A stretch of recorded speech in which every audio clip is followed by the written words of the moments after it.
Un nouveau texte de loi a été adopté par le Parlement ce 12 juin. Il s'agit d'une proposition de loi visant à faciliter le passage et l'obtention du permis de conduire.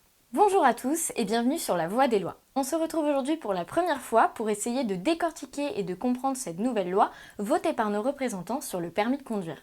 Plusieurs lois sont promulguées chaque mois, elles définissent nos droits et nos devoirs, elles sont censées structurer nos modes de vie, mais pour autant, pouvons-nous réellement dire que nous avons un regard dessus? C'est en tout cas ce qu'on vous propose de faire aujourd'hui dans cette vidéo.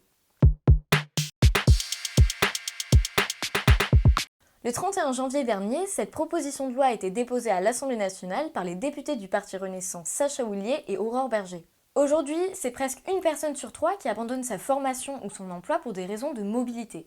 Pour ces deux députés, l'une des principales raisons à cela, c'est la difficulté de nos jours à obtenir le permis de conduire. Un coût total avoisinant les 2000 €, des délais de passage de l'examen de plus en plus longs. Et pourtant, de nombreuses aides financières existent déjà, mais elles sont peu connues des futurs conducteurs, et de nouvelles solutions peuvent être imaginées. C'est tout l'objectif de cette loi, expliquons ça brièvement. Tout d'abord, cette loi annonce la création d'une nouvelle plateforme en ligne intitulée Un jeune, un permis.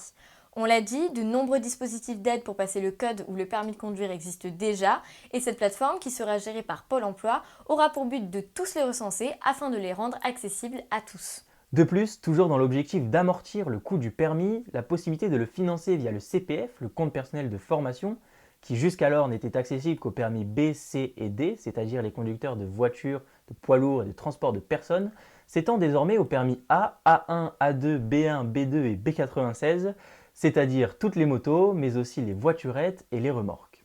Dans un souci d'accessibilité désormais, voici les nouvelles mesures. Premièrement, la loi rend possible l'aménagement de cours de code au sein des lycées. Ils seront dispensés par des professionnels de l'enseignement de la conduite en dehors des heures de cours. Cela peut s'avérer très utile dans les zones rurales éloignées des auto-écoles ou des centres d'examen.